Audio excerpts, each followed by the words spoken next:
Got my eyes straight ahead, got my head in the game. With the red light on, I'm just waiting for the change. Keep my head down low.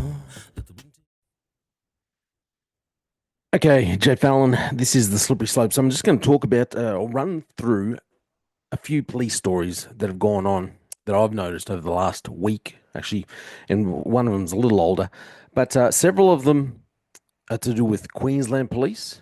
But I'm going to throw in a couple of other stories that come from the UK because I think they're very relevant to policing in Australia in general. We need to. One of these stories would be a good is a good example of where I believe Australian policing should be going. Okay, so first story. Now I knew about this. If you don't know about my background at all, if you've never viewed this channel before, so I was a former police officer. I was formerly a police officer with the Queensland Police Service, and I was actually in the covert surveillance, physical surveillance unit. Um, where I spent quite a few years there working in a team doing physical surveillance. I was seconded to the Crime and Corruption Commission. So that's where I spent predominantly spent most of my time working. And part of our role, not only looking after supposedly major crime, organized crime, and all that kind of stuff, we also investigated police and politicians. And during my time there, we were able to investigate a couple of very high profile political roles, political investigations. It was quite fulfilling. I found the role very fulfilling. So this is part of the reason why I talk so much about policing. Anyway, so this story here. Now, I had heard about this. This has been dragging on for quite a few years. I'd heard about it. Quite a few people had sent me messages insinuating a few things. This was common knowledge. I'm very surprised at the outcome. Anyway, so this story Zach Aaron Chudley found not guilty of fraud, stealing as public servant, a self representing former bikie busting cop. He worked for, he was a I don't know, detective, whatever, but he was in the same. The area where they say bikie busting cop, whatever. He worked in the same unit that we worked hand in hand with quite often. We'd work with different units depending on who wanted what investigations. But because the unit I was in investigated a lot of organized crime, thus bikie crime. So we worked hand in hand with this with his same unit. I think he was there when I was. He was working in his unit while I was at the Triple C. Anyway, so it took just 4 short minutes to be found not guilty of fraud and stealing high-end watches as a public servant, ending a 5-year saga. There he is there. Former police officer Zach Chudley. A police officer previously accused of pinching luxury watches that belonged to a convicted drug plot crook and then selling them for 92,000 has been acquitted. One-time task force Maxima cop Zach Chudley took just over 4 short minutes to make his closing statement to the jury. The first time he had addressed them directly, that began with the memorable opening. I was not expecting to be representing myself in these proceedings, but here we are. Okay, so hours later on Wednesday, the Brisbane jury found him not guilty of stealing and fraud, blah, blah. He declined to comment outside court. The trial heard that Chudley was attached to Queensland Police Organised Crime Gangs Group Task Force Maxima in August 2020 when he and others raided property at Robina when Jordan Roman Brennan was residing with his influencer girlfriend, Kate Zepanowski. At the time, Brennan was under investigation for several matters, including alleged drugs. What the jury never heard was that Brennan last year was jailed for attempting to possess 48 kilograms of cocaine he believed was hidden inside a shipping container at the port of Brisbane in June of 2020. That's now under appeal. Zepanowski is now is not accused of any wrongdoing. During the raid on Brennan's home, the cops seized 4 watches, suspecting the expensive timepieces were tainted. The court had heard. The watches were logged into evidence management facility at Wacol. So Wacol, over near where the prisons are, the police have the facility over there. The Crown alleged that about 2 years later, in 2022, Chudley visited the warehouse and signed all four watches out. Over the following months, it was alleged he sold three of the watches on three separate occasions to Brisbane Estate Jewelers for a total of $92,000. Now, I've never heard of these kinds of watches. That kind of expense is way beyond me anyway. The court had heard he sold the watches, jewelers. He told the jewelers that the watches came from a deceased uncle. Charges were never laid against Brennan in relation to the watches, and he sought their return in 2022. Crown prosecutor Rebecca Guppy Coles alleged a then law clerk, Jacob Lurs, attempted to arrange the return of the watches with Chudley on 16 different occasions between November and December of 2022, but the defendant only kept one appointment and returned only one watch. So he booked out four, returns one. In his closing, Chudley reminded the jury that Mr. Lurs, now a solicitor, said he had collected a, what is that? Audemars Piguet. I hope that's how you pronounce it. Whatever. Watch, so an expensive watch, from the defendant, but then stated it was a Hublot watch, or Hublot, however you pronounce that. In the form, he filed on behalf of Brennan to have the seized watches returned. So he says it's one watch, but then stated it was a different one. They're all expensive anyway. During cross-examination, Mr. Lurs said he'd made a typo. This creates reasonable doubt, Chudley said. He said the jewelers who had identified him in a photo board to police as the person who sold them the watches had both earlier seen his image in a news article about the watches. He said one of those jewelers, Shane Pfeffer, was initially confident that a photo provided by police of the third watch was the same as the watch he had received, but then recanted that. Mr. Pfeffer further states that there were thousands of these watches worldwide. In my submissions, those statements create a reasonable doubt. The Crown must prove each element of the offence beyond a reasonable doubt. It is my submission that through my cross-examination of the witnesses, I have proven reasonable doubt within the Crown. After Chudley was found not guilty, Judge Susan Sheridan discharged him of the offences of stealing and fraud to a value of $30,000 or more.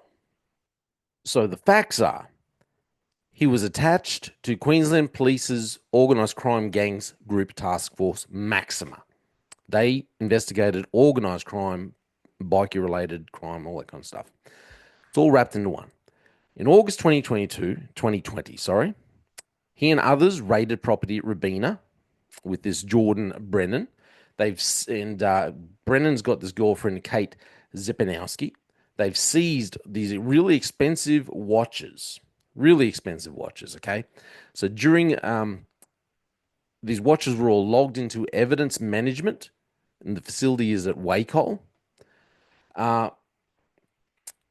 In March of 2022, Chudley had visited the warehouse and signed out all four watches. I don't believe any of that evidence is disputed. And this is what I had heard.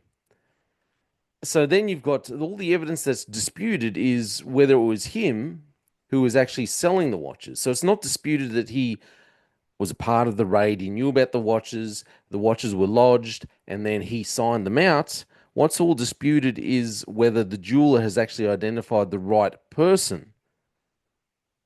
So there's this reasonable doubt created. And then because this, who's now a lawyer, because he did what he said describes as a typo, that's helped with the reasonable doubt. So he's put down one watch and then realized it was another watch and tried to correct it. It's all created reasonable doubt. So the officer found not guilty. Okay. Look, there's nothing more I can say about that. You come to your, I assume we all have to come to our own conclusions. He's been found not guilty. I think it's just a very interesting, can we put it that way? Very interesting set of events, I would say. So next story I want to go to, stick with Queensland. These are a bit more straightforward, these ones.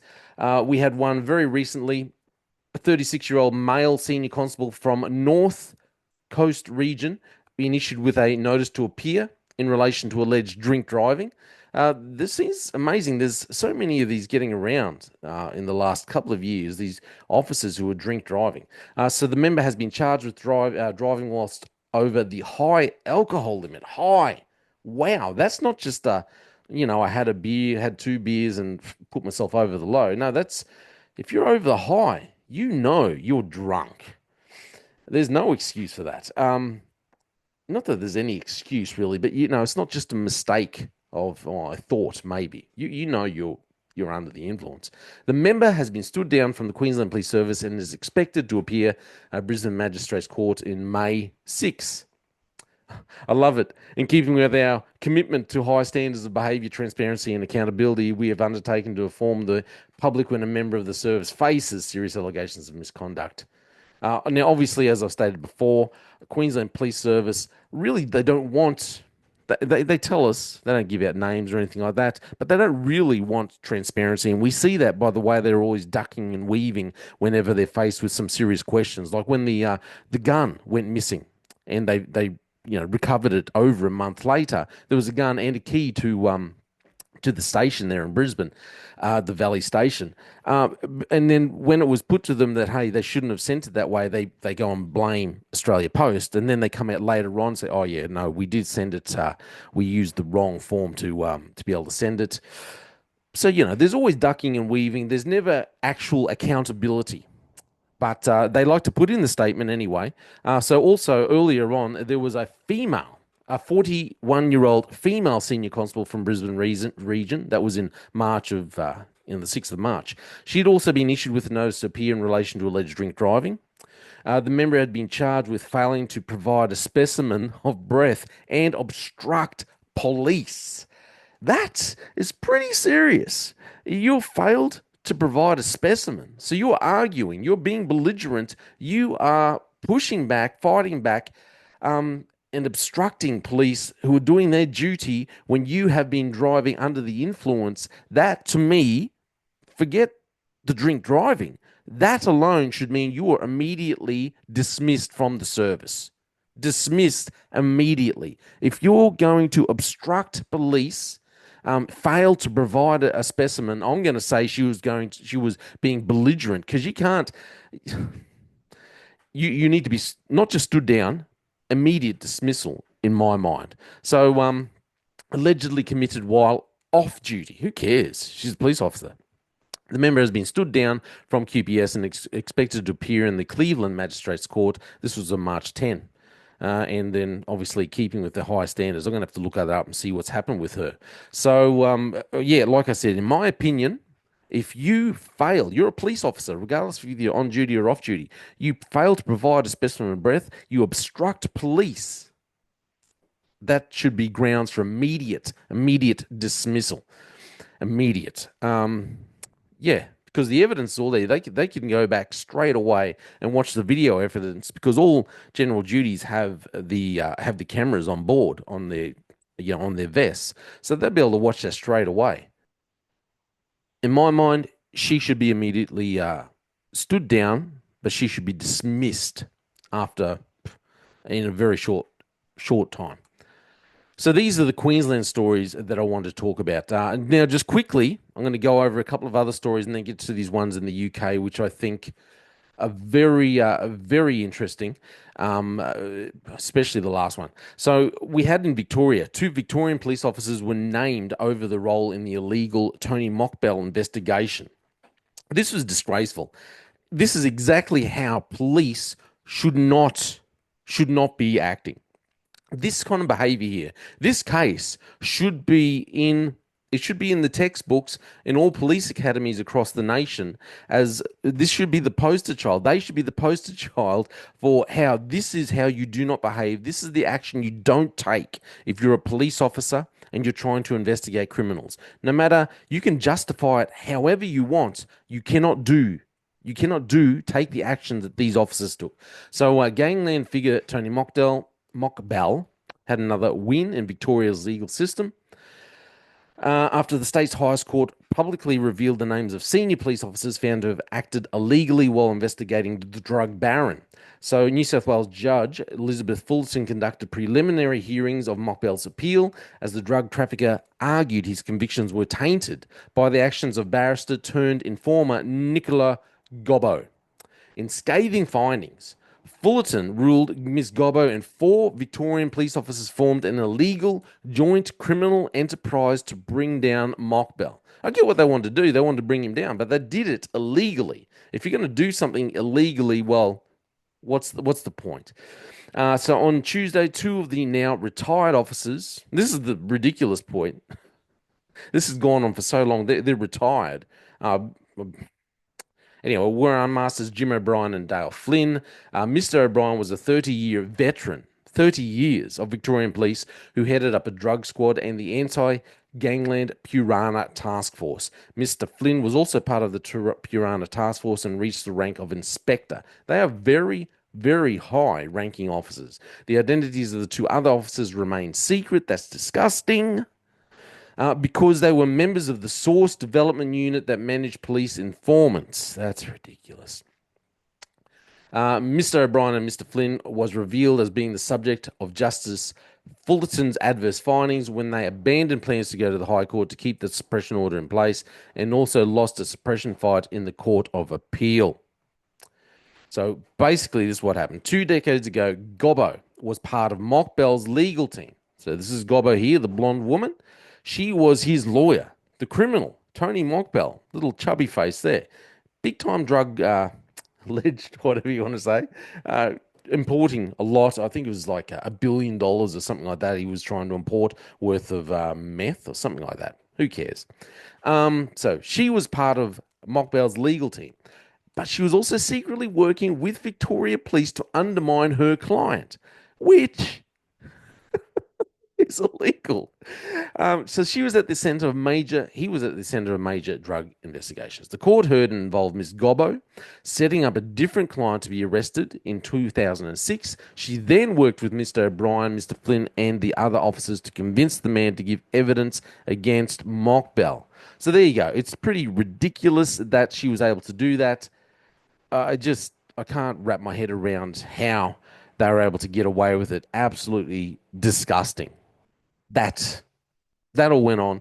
These officers, as far as I'm concerned, their names should not be suppressed. They should be outed. It was illegal behavior.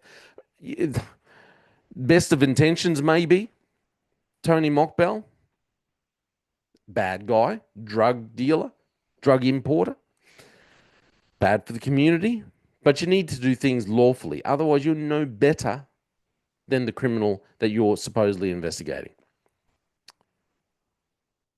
Okay, so the next story I want to go through this is about New South Wales. So the head of New South Wales Police Watchdog urges force to embrace common sense body-worn video. I would say I've read this. I do have to agree with what's happened. It should be a part of their daily attire. Neil Wilkins can't escape the emptiness he felt when he learned his stepson, Todd McKenzie, had been shot dead by New South Wales police during a psychotic episode. Todd was a kind-hearted person, he says. After almost 6 years, Mr. McKenzie's loved ones still struggle to process his death. The only recording of the final seconds of his life, a shaky phone video from a neighbour, wasn't used as evidence during a 2023 coronial inquest into his death. That's disgusting. This is one of the many incidents that have compelled the head of the state's police watchdog to call for change.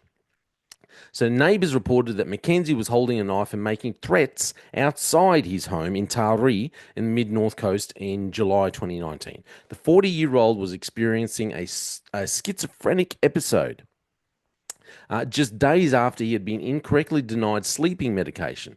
So the medical institute have let him down, doctors have let him down, medical staff, and now he's grappling with this episode, and then he has to deal with police. We were told not to come there, he says. After 9 hours of failed negotiations where a psychologist was not called to the scene. So police decide to deal with it themselves. Don't bother calling a psychologist. The officers involved rammed down his front door. So get this. He's outside with a knife making threats. police have come over to assess the situation. He's inside by himself, I believe it was, inside with a knife, still making threats. They don't call a psychologist. Instead, they've rammed down the door, even though he was inside. The only person he can hurt is himself. Anyway, police told the inquest that multiple non lethal weapons failed to incapacitate Mr. McKenzie as he approached them with a knife. An autopsy report stated that he was shot 3 times in the back and later died in hospital. 3 times in the back, okay. So, because New South Wales tactical police are not required to wear body-worn video, the inquest relied on sworn statements from the officers involved. So, when they say tactical police, they're talking about like the equivalence of here in Queensland we have CERT. So, your tactical police like that, they don't have to wear the body-worn video, which I believe is wrong. We had the same incident, similar incident, sorry, in North Queensland. CERT entered a premises, ended up shooting the male. And while it could very well be, I'm not saying that the police did anything wrong, but I do think that police need to wrap their head around the fact that it helps with public confidence if all police wear body-worn video. Now, the excuse that they use is that, if they show if police are wearing body-worn video, and there probably is body-worn video there, someone will be wearing it, but they won't. They'll be exempt from showing it.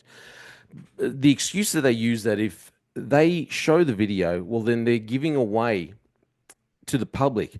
They're giving away their tactics. They're giving away how they operate. I honestly believe it's a load of rubbish. The way they enter, it's pretty easy to investigate, the tactics that they use because they're very similar. And a lot of these police are all army trained as well, but it's all very similar to what military tactics use, military units use to enter buildings and this kind of thing. So I don't buy the reasoning. And even if it was, even if you can't justify it this way, you could still be allowed to edit the footage so that you won't show the tactics of how you enter and how you do certain things, but at least show the footage where the person's being shot, where you're confronting the person and giving them the an instruction, and they don't obey the instruction, and then you have to take lethal force. You could at least show that part of the video, and I believe that would help families come to terms with the loss that they are facing. And I don't believe that police in Australia, police organisations, New South Wales, Queensland, I don't believe they pay enough thought to how the families feel. They have lost a loved one. It would help them with closure. And so I think, I think it's wrong that tactical police are not required to wear this body-worn video.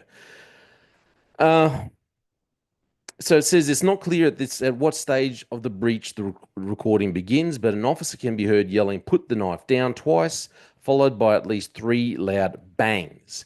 About 8 seconds later, 3 gunshots ring out before someone calls out for paramedics. Mr. McKenzie's aunt, Margaret Hill, said the lack of preserved concrete evidence meant the coroner only had subjective police evidence available. The coroner's explanation of the police breach tactic in her findings could not have taken place in 8 seconds. The unit's commander told the inquest that tactical officers don't wear body-worn cameras to preserve confidentiality around police methodology.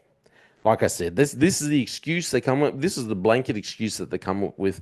I personally think it's a load of rubbish. You can learn police methodology if you dig far enough in the internet. And a lot of it's all military methodology. It's very similar to military methodology anyway. So it's not...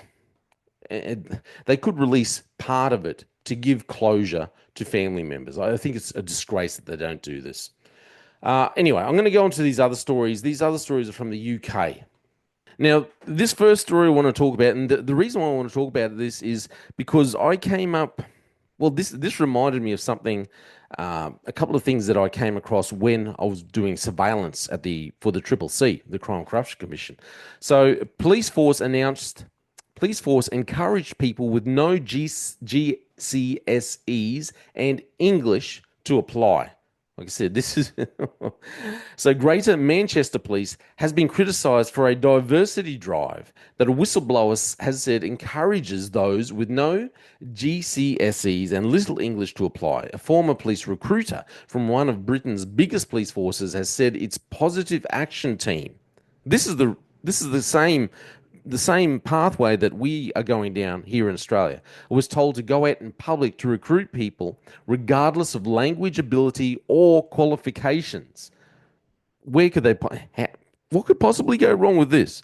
They told TV Talk it didn't matter if they couldn't speak English, no inglese, or had never sat an exam. It was all about getting ticks in boxes. If you got 40 names in a day, the bosses would say, great. The team, they added, which had around 5 or 6 full-time staff, would focus on heavily Muslim communities across Manchester.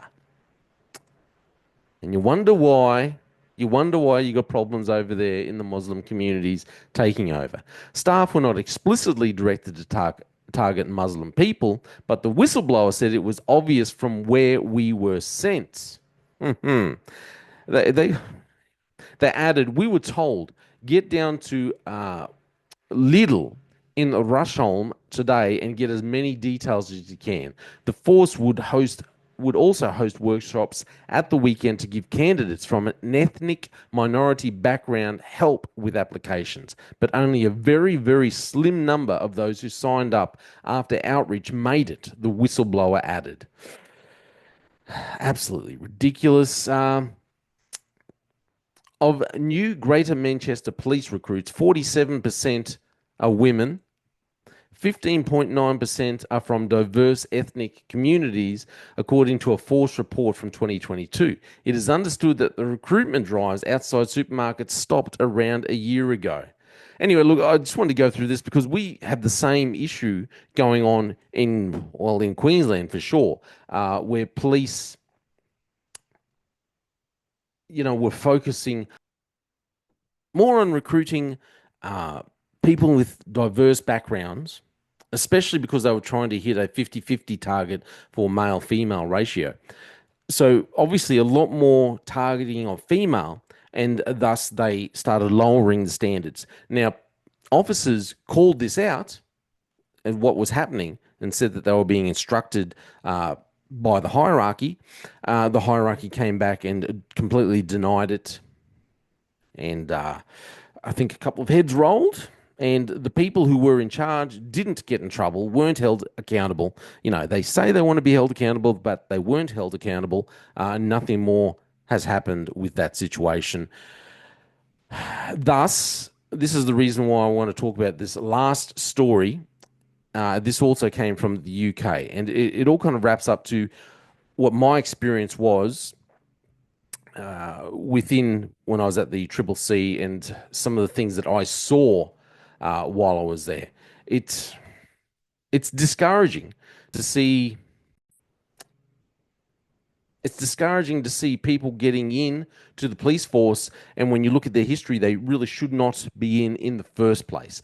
But organizations are way too focused on DEI, way too focused on a 50-50 male-female ratio, so they continuously lower the standards just to get the numbers in.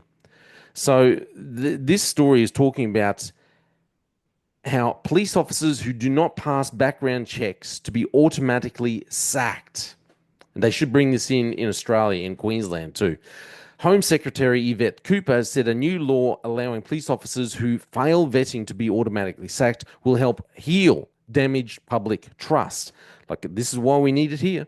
The law change will mean passing background checks becomes a legal requirement for all serving officers across England and Wales. You would think it would already be in there. Eh?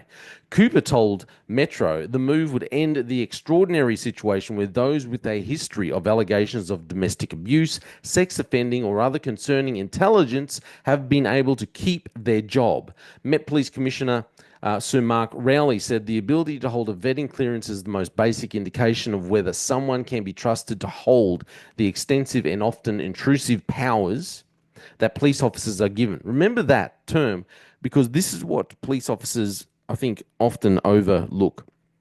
They neglect to recognize.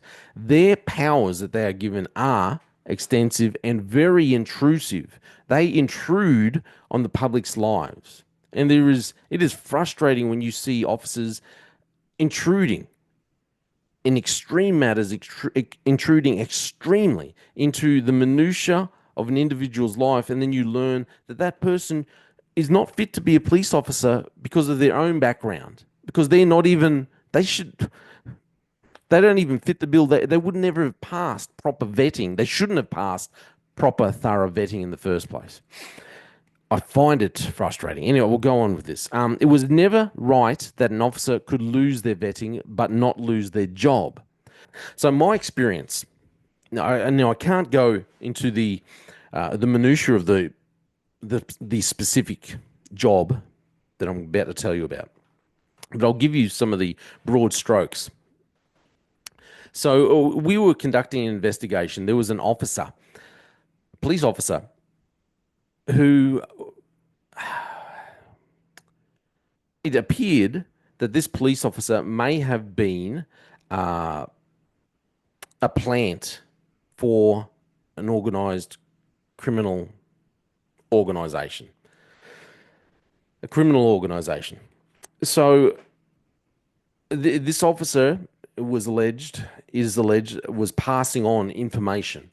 And when we were investigating and conducting surveillance, this officer, looking at this officer's background, obviously you're given all the background of this officer, and you're given everything, all the details, the evidence so far, what the allegations are, complete background of the officer. Looking at the officer, you could see that this officer was passing on, looking up things, subjects, like within 2 weeks of coming out of the academy. This officer was looking up subjects that a very junior officer really shouldn't even have any idea about. Shouldn't know anything about some very quite high level members of specific organized criminal outfits. So this officer was looking up details of these people, and this had gone on for several years. I think like 7 years. Now, when we were investigating, we found all this information. Obviously, other people had found this information. Everything was raised, flags were raised, investigations started. When you looked at this officer's history, you realized that this officer had details in their history that should have negated them joining the police force, the Queensland Police Service, in the first place.